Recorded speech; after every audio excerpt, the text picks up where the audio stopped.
इस कहानी की लेखिका है सोनिया सैनी। आधी रात का समय था। आसमान काले बादलों से घिरा हुआ था। कुछ देर पहले तक सामान्य लग रहा मौसम अब भयानक रूप ले चुका था। बाहर कड़कती बिजली इतनी जोरों से गरज रही थी, ऐसा लगता था अपने ऊपर ही टूट पड़ेगी। सूरज कमरे में अपनी पत्नी के साथ सोया हुआ था। अचानक ही देर रात गए उसकी नींद टूटती है तो उसे महसूस होता है जैसे खिड़की के कांच को कोई जोर जोर से पीट रहा हो। चौंक कर सूरज खिड़की की तरफ देखता है तो उसे कांच के पीछे एक भयानक सी आकृति नजर आती है। कमरे में फैली मध्यम रोशनी में कांच पर दिख रहे उस आकृति को देखकर सूरज के शरीर में ठंड की एक लहर सी दौड़ जाती है। थोड़ी हिम्मत जुटाकर सूरज लालटेन उठाकर खिड़की को थोड़ा और नजदीक से देखने की कोशिश करता है तो पता चलता है खिड़की के कांच पर अब कोई आकृति नजर नहीं आ रही थी, लेकिन खून की छींटें कांच पर दिखाई दे रहे थे। कुछ देर पहले तक कांच को खटखटाने की जो आवाज सुनाई दे रही थी वो भी अब बंद हो गई थी। सूरज को कुछ समझ में नहीं आ रहा था। अनजान जगह है, सुनसान हवेली, और अचानक से ये भयानक दृश्य उसके दिमाग ने मानो काम करना बंद कर दिया था। इतनी रात को वो किसी से मदद भी नहीं मांग सकता था, इसलिए वो एक बार फिर आंखें बंद करके अपनी पत्नी के बगल में करवट लेकर लेट जाता है और सोने की कोशिश करने लगता है। कुछ देर बाद एक बार फिर से अजीबो गरीब सी आवाज सुनकर उसकी नींद खुलती है। सूरज को ऐसा लग रहा था जैसे कि कमरे की दीवारों पर कुछ घिसने की आवाज आ रही हो। वो आंख खोलता है तो देखता है कि उसके पास सो रही उसकी पत्नी जानवी वहां से गायब है। तभी अचानक सूरज को किसी के गुर्राने की आवाज सुनाई देती है। सूरज नजर उठाकर कमरे की छत की ओर देखता है तो पाता है कि जानवी छत पर मकड़ियों की तरह चल रही है और भयानक लाल आंखों से उसी को घूर रही है। जानवी, तुम वहां क्या कर रही हो और तुम वहां पहुंची कैसे? क्या हो गया है तुम्हें जानवी? सूरज के इतना कहते ही जानवी एक शैतानी हंसी हंसने लगती है और देखते ही देखते जानवी की आंखें पलट जाती है और वो अपने फूले हुए पेट की ओर देखकर अचानक से गंभीर हो जाती है। जानवी के मुंह से भयानक गुर्राहट सुनाई दे रही थी। ऐसा लगता था जैसे कोई जंगली जानवर किसी बिल्ली के बच्चे को देखकर गुर्रा रहा हो। नहीं जानवी, नहीं, कूदना मत, होश में आओ जानवी, हमारा बच्चा तुम्हारे अंदर है, तुम ऐसा नहीं कर सकती।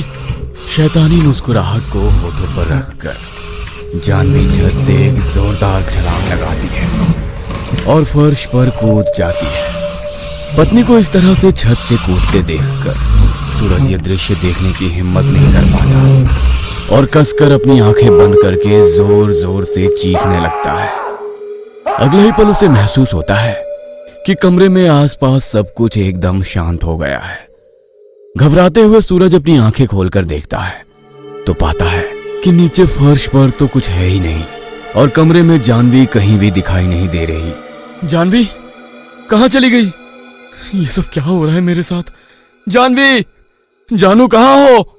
सूरज जानवी जानवी चिल्लाता हुआ अपने कमरे की बालकनी से बाहर निकलता है तो देखता है कि सामने ही उसे पीपल का पेड़ नजर आ रहा है और जानवी उसी पेड़ की एक डाल से उल्टी लटकी हुई जोर जोर से हंस रही है। सूरज, अब मुझसे भूख और ज्यादा बर्दाश्त नहीं हो रही है। देखो, वो हमारे लेफ्ट साइड में एक बड़ी सी हवेली दिख रही है और वहीं उसके आगे एक बड़ा सा छायादार पेड़ है। बस तुम ऐसा करो, वहीं पर गाड़ी साइड में लगाओ, हम लोग उसी पेड़ के चबूतरे पर बैठकर खाना खाएंगे। सुनसान इलाका है, आसपास कोई नजर भी नहीं आ रहा है और वैसे भी अब इस चिकन की खुशबू अब मुझसे और बर्दाश्त नहीं हो रही है। भूख से पेट में चूहे कूद रहे हैं। जानवी के जिद करने पर सूरज गाड़ी पेड़ के पास लगा देता है और वो दोनों गाड़ी से खाना लेकर पेड़ के नीचे बैठ जाते हैं। जानवी और सूरज पेट भर के खाना खाते हैं और बची खुची हड्डियां और मांस के टुकड़े उसी चबूतरे पर फेंक देते हैं। खाना खाने के बाद सूरज, कितना सुकून है ना यहाँ पर। कुछ देर और बैठते हैं ना यहाँ। देखो ना कैसा सन्नाटा पसरा हुआ है चारों तरफ, और इंसान तो क्या, किसी पक्षी की भी चहल पहल नहीं है इस पेड़ के आसपास। ऐसा सन्नाटा आजकल कहाँ देखने को मिलता है। शहरों में तो इतना शोर हो गया है कि इंसान चाहकर भी कुछ पल शांति में नहीं बिता सकता। जानवी की बात मानकर वो दोनों कुछ देर और वहीं पर बैठ जाते हैं। थोड़ी देर बाद जानवी, दिन बहुत तेजी के साथ ढलता जा रहा है, अब हम लोगों को यहाँ से चलना चाहिए। और देखो ना, ये हवेली भी दिन ढलने के साथ साथ कितनी भयानक सी नजर आने लगी है। मुझे बहुत प्यास लगी है, पहले तुम गाड़ी से पानी की बोतल ले आओ। थोड़ा सा पानी पीकर हम लोग यहाँ से निकल जाएंगे, तब तक मैं यहाँ की ठंडी हवा थोड़ी देर और महसूस कर लूंगी। जानवी की बात सुनकर सूरज गाड़ी की तरफ पानी की बोतल लेने चला जाता है। सूरज के जाने के बाद जानवी को ऐसा महसूस होता है कि जैसे पेड़ के ऊपर से किसी जंगली जानवर के गुर्राने की आवाज आ रही हो। आवाज सुनकर जानवी अपना सर ऊपर उठाकर देखती है तो अंधेरे में उसे दो लाल चमकती हुई आंखें दिखती है जो उसे ही घूर रही होती है, जिसे देखकर वो डर जाती है और अपने पति को आवाज लगाती है, सूरज, सूरज प्लीज जल्दी आओ, सूरज। जानवी की आवाज सुनकर सूरज दौड़ता हुआ आता है। क्या हुआ जानवी, आवाज क्यों लगा रही थी? इतनी घबराई हुई क्यों नजर आ रही हो? सूरज, सूरज तुम्हारे जाते ही मुझे ऐसा लगा कि पेड़ के ऊपर कुछ है, और जब मैंने नजर उठाकर देखा तो मुझे वहां पर दो लाल चमकती हुई आंखें दिखाई दी। मेरी बात मानो, कुछ भयानक है इस पेड़ के ऊपर।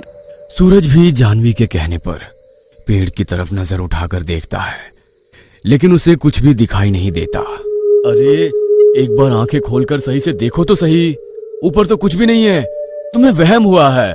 सूरज के कहने पर जानवी एक बार फिर से आंखें खोलकर ऊपर की तरफ देखती है तो उसे पेड़ के ऊपर की टहनी से एक काली सी परछाई नीचे उतरते हुए दिखाई देती है, जो अचानक से उसके ऊपर छलांग लगा देती है, जिसे देखकर जानवी बहुत तेज चीखती है और बेहोश होकर नीचे गिर पड़ती है। अरे जानवी, क्या हुआ तुम्हें? अचानक से क्या होने लगा है? अभी तक तो तुम बिल्कुल ठीक थी। एक तो मैंने पहले ही कहा था कि प्रेगनेंसी में ऐसे सुनसान जगह जाने की जिद मत करो, लेकिन तुम्हें तो आज डिनर के लिए लॉन्ग ड्राइव पर चलना था। सूरज अपने साथ लाई हुई पानी की बोतल से कुछ छींटे जानवी के मुंह पर मारता है तो जानवी होश में आ जाती है। देखा, देखा, मैं तुमसे बार बार कह रही थी कि वहाँ पेड़ के ऊपर कुछ है, लेकिन तुमने मेरी बात पर विश्वास ही नहीं किया कि वो कैसे हमारे ऊपर कूद गया। मुझे बहुत डर लग रहा है सूरज। होश में आओ जानवी, कौन कूद गया हमारे ऊपर? अरे कुछ भी नहीं है यहाँ पर, पता नहीं तुम्हें अचानक से क्या हो गया है। अच्छा बस हम लोग यहाँ से चलते हैं, यहाँ का माहौल मुझे कुछ ठीक नहीं लग रहा है। सूरज के कहने पर जानवी जैसे ही जाने के लिए उठकर खड़ी होती है, अचानक से एक ठंडी हवा का झोंका उसको छू कर जाता है और जानवी को ऐसा लगता है जैसे एक भारी सी आवाज उसके कान में उसका नाम पुकार कर गई है। जानवी चौंक कर इधर उधर देखती है और तभी एक बार फिर से चक्कर खाकर जमीन में गिर पड़ती है। जानवी, जानवी उठो, क्या हुआ तुम्हें? सूरज जानवी को उठाने की बहुत कोशिश करता है, लेकिन जानवी को होश नहीं आता है। सूरज उसको उसी हालत में गोद में ले जाकर गाड़ी में लिटाता है और गाड़ी स्टार्ट करने की कोशिश करने लगता है, लेकिन उसके कई बार ट्राई करने के बाद भी गाड़ी स्टार्ट नहीं हो पाती है। क्या हो रहा है ये सब? अब मैं क्या करूं? मुझे कुछ भी समझ में नहीं आ रहा। सूरज चारों तरफ नजर घुमाता है, लेकिन उसे कोई भी दिखाई नहीं देता है। कोई और रास्ता ना दिखने पर वह हवेली में जाकर मदद मांगने के बारे में सोचता है और जानवी को गोद में लेकर हवेली के दरवाजे की तरफ बढ़ जाता है। जानवी को सीढ़ी के पास लिटाकर वो दरवाजा खटखटाने लगता है। काफी देर तक खटखटाने के बाद एक बूढ़ा आदमी हाथ में लालटेन लेकर दरवाजा खोलता है। हम लोग यहाँ से गुजर रहे थे कि तभी अचानक से मेरी पत्नी की तबीयत खराब हो गई है। क्या रात बिताने के लिए हमको यहाँ एक कमरा मिल सकता है? हम किसी को परेशान नहीं करेंगे और सुबह होते ही किसी मैकेनिक से गाड़ी सही करवाकर यहाँ से चले जाएंगे। देखो, इस हवेली में वैसे तो कोई नहीं रहता है, पूरी हवेली खाली ही तो पड़ी है। आप चाहे तो यहाँ रात बिता सकते हैं, लेकिन एक बात का ख्याल रखना, रात के समय अपने कमरे से बाहर ना निकलना, और खास तौर पर हवेली के सामने जो पीपल का पेड़ है उसकी तरफ देखना भी मत। आपके कहने का मतलब क्या है? ऐसा क्या है वहाँ पर? कुछ नहीं साहब, उधर गहरा कुआं है ना, और यहाँ पर रोशनी की सही व्यवस्था नहीं है, बस इसीलिए मैं सावधान करने के लिए ऐसा कह रहा था। बाकी आप शहर के पढ़े लिखे लोग हैं समझदार हैं, अपना भला बुरा समझते ही हैं। मेरी पत्नी की तबीयत अचानक से खराब हो गई है, क्या यहाँ पर आसपास कोई डॉक्टर मिलेगा? नहीं बाबूजी, यहाँ तो आसपास कई कोस तक कुछ भी नहीं मिलने वाला है। आपकी पत्नी गर्भवती है, ऐसी अवस्था में आपको इतनी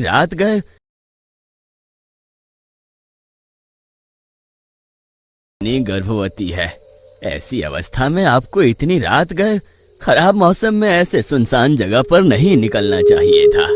आपको किसी ने बताया नहीं? गर्भवती औरतों को खतरा ज्यादा होता है। खतरा? कैसा खतरा? सूरज की बात के जवाब में उस चौकीदार ने एक गहरी सी नजर जानवी के ऊपर डाली और फिर चुप हो गया। उस आदमी की रहस्यमयी सी बातें सुनकर सूरज को कुछ अजीब सा महसूस हो रहा था, लेकिन फिलहाल उनके पास कोई और ऑप्शन भी नहीं था, इसलिए वो हवेली में रुकने के लिए तैयार हो जाता है। वो आदमी सूरज को ले जाकर फर्स्ट फ्लोर पर एक कमरा दिखा देता है। आज रात के लिए आप इसी कमरे में रुक जाइए, कल सुबह अपने लिए कुछ व्यवस्था देख लीजिएगा। हमारी मदद के लिए धन्यवाद।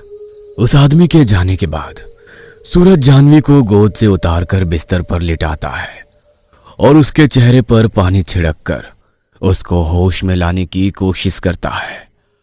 थोड़ी देर बाद जानवी को होश आ जाता है।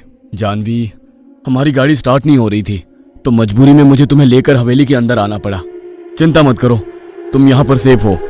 सूरज, सूरज मुझे यहाँ पर कुछ ठीक सा नहीं लग रहा है। प्लीज प्लीज चलो यहाँ से, मैं ठीक हूँ अब। अरे मैं तुमसे बता रहा हूँ ना कि हमारी गाड़ी खराब हो गई है, कैसे जाएंगे हम लोग यहाँ से रात में? अब आज की रात तो हमें यहाँ बितानी ही पड़ेगी, और ये सब मुसीबत में ना तुम्हारी जिद की वजह से फंसे हैं हम। अपने आगे किसी की सुनती ही नहीं हो तुम।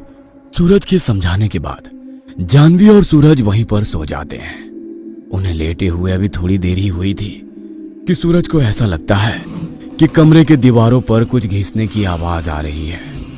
वो आंख खोलता है तो देखता है कि उसके पास सो रही उसकी पत्नी वहां से गायब है। तभी अचानक सूरज को किसी के गुर्राने की आवाज आती है और वो नजर उठाकर कमरे की छत की तरफ देखता है तो पाता है कि जानवी छत पर मकड़ियों की तरह जल रही है और बिल्कुल लाल आंखों से उसी को घूर रही है। जानवी, तुम वहां क्या कर रही हो और तुम वहां पहुंची कैसे? सूरज के इतना कहते ही जानवी एक शैतानी हंसी हंसने लगती है और देखते ही देखते जानवी की आंखें पलट जाती है और वो अपने फूले हुए पेट की ओर देखकर अचानक से गंभीर हो जाती है। नहीं जानवी, नहीं, कूदना मत, होश में आओ, हमारा बच्चा तुम्हारे अंदर है, तुम ऐसा नहीं कर सकती। शैतानी मुस्कुराहट अपने होठों पर रखकर जानवी एक जोरदार छलांग लगाती है और फर्श पर कूद जाती है। पत्नी को इस तरह छत से कूदते देखकर सूरज आंखें बंद करके जोर जोर से चीखने लगता है। अगले ही पल उसे महसूस होता है कि कमरे में आसपास सब कुछ एकदम शांत हो गया है। घबराते हुए सूरज अपनी आंखें खोलकर देखता है तो पाता है कि नीचे फर्श पर तो कुछ है ही नहीं और कमरे में जानवी कहीं भी दिखाई नहीं दे रही है। जानवी कहाँ चली गई? ये सब क्या हो रहा है मेरे साथ? जानवी! सूरज जानवी जानवी चिल्लाता हुआ अपने कमरे की बालकनी से बाहर निकलता है तो देखता है कि सामने ही उसे वो पीपल का पेड़ नजर आ रहा है और जानवी उसी पेड़ की एक डाल से उल्टी लटकी हुई जोर जोर से हंस रही है। यह दृश्य देख सूरज के पांवों के नीचे से मानो जमीन खिसक जाती है और वो किसी तरह खुद को संभालते हुए जानवी जानवी चिल्लाता हुआ अपने कमरे से बाहर की ओर भागने लगता है। तभी उसे हवेली के केयरटेकर रामू काका सामने से लालटेन लिए उसकी ओर आते दिखाई देते हैं। क्या बात है साहब, कोई समस्या है क्या? आपके कमरे से चीखने चिल्लाने की आवाज आ रही थी, सब ठीक तो है ना? मेरी पत्नी जानवी वहां पीपल के पेड़ पर। इतना कहकर सूरज पसीने से भीगने लगता है। आपसे कहा था ना साहब, उस पेड़ की तरफ मत देखना, लेकिन आप शहर के बाबू लोग किसी की बात सुनना ही नहीं चाहते। पहले गलती करते हैं, फिर जब भुगतने का समय आता है तो रोते हैं। सूरज अभी रामू काका से बात कर ही रहा था कि तभी उसे सामने से जानवी आती हुई नजर आती है। क्या बात है सूरज, तुम इतने घबराए हुए क्यों नजर आ रहे हो? जानवी, तुम तो वहाँ नीचे पेड़ के पास थी ना, इधर से कहां से आ रही हो? ये सब क्या हो रहा है मेरे साथ? अगर तुम यहाँ हो तो वो कौन थी? अरे मैं वहाँ पेड़ के पास क्यों जाऊंगी? मुझे तो बस थोड़ी घबराहट महसूस हो रही थी, इसीलिए मैं हवेली में टहलने के लिए निकल गई थी। तुम्हें वहम हुआ होगा। चलो, रात काफी हो गई है, अब सो जाते हैं। जानवी की बात सुनकर हैरान परेशान सा सूरज अपनी पत्नी का हाथ पकड़कर वापस अपने कमरे की ओर लौट जाता है और आंखें बंद करके सोने की कोशिश करने लगता है। इतना सब कुछ देखने के बाद अब तो जैसे सूरज की आंखों से नींद कोसों दूर भाग गई थी। काफी मशक्कत करने के बाद तकरीबन 1-1.5 घंटे के बाद सूरज की आंखें बंद होती है, लेकिन एक बार फिर रात में ही उसकी नींद टूटती है। उसे महसूस होता है कि उसके आसपास से कुछ भयानक आवाजें आ रही है। घबराते हुए सूरज एक बार फिर से अपनी आंखें खोलता है तो देखता है कि उसकी पत्नी नाखून से दीवारों को खरोंच रही है और ना जाने अजीब सी भाषा में कुछ बड़बड़ा रही है। जानवी के नाखूनों से लगातार खून बह रहा था, लेकिन उसके बाद भी वो दीवार को खरोंचे ही जा रही थी। जानवी की ऐसी हालत देखकर अब तो सूरज का खून सूखने लगता है और वो अपने बिस्तर से नीचे उतरकर चिल्लाता हुआ तेज कदमों से कमरे से बाहर भागने लगता है। काका, वो मेरी पत्नी को कुछ हो गया है। मेरा यकीन करिए, मैं झूठ नहीं बोल रहा। मैंने देखा कि उसके पास एक गहरी काली परछाई दिखाई दे रही थी। कुछ तो है वहां। इतना कहकर सूरज काका को अभी तक की हुई सारी घटनाएं बताने लगता है। तुम्हारी बातों से तो ऐसा लगता है कि तुम्हारी पत्नी को ब्रह्म प्रेत ने पकड़ लिया है, लेकिन वो ऐसे ही किसी को परेशान नहीं करता। जरूर तुमने उसके किसी नियम को तोड़ा है। क्या? ब्रह्म प्रेत?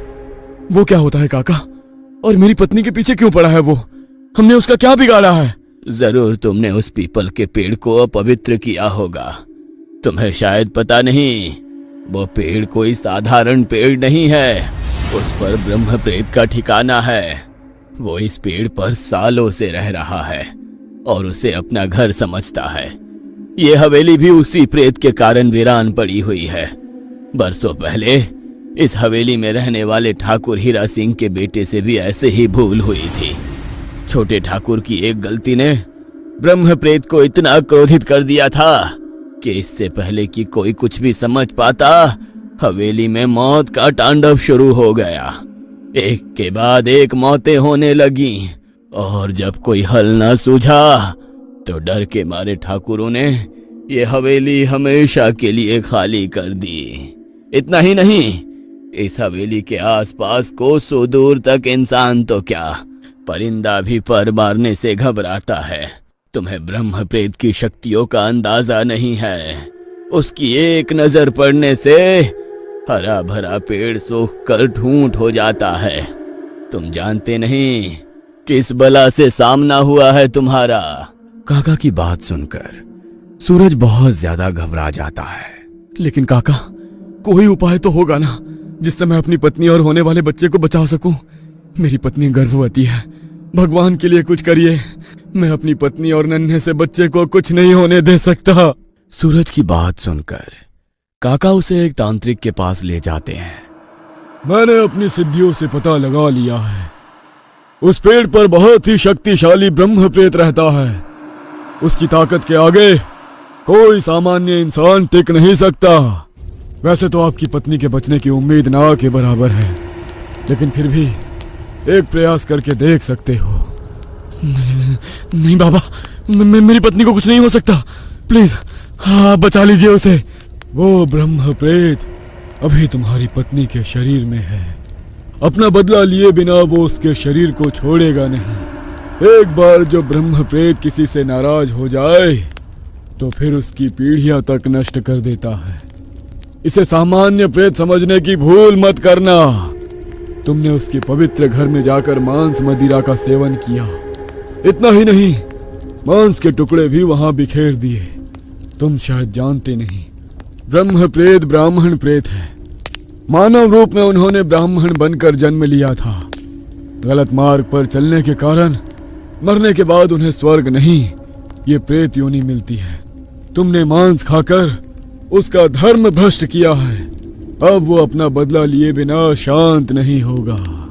बाबा की बात सुनकर सूरज फूट फूट कर रोने लगता है। मैं क्या करूं? कैसे बचाऊं अपने परिवार को? ठीक है, एक अंतिम उपाय है। तुम्हें चलकर उसी पेड़ के नीचे शांति पाठ करना होगा जहां पर बैठकर तुमने ब्रह्म प्रेत को मांस खाकर उकसाया था। अपनी भूल के लिए तुम्हें 100 बार नाक रगड़कर माफी मांगनी होगी। हो सकता है ब्रह्म प्रेत का क्रोध शांत हो जाए, लेकिन ऐसा भी हो सकता है कि उसका क्रोध बढ़ जाए और वो हम पर हमला करके हमारी जान ले ले। सोच लो, मौत को गले लगाने जा रहे हो। हम तो अघोर साधु हैं, हमें मृत्यु का डर नहीं, किंतु तुम गृहस्थ हो।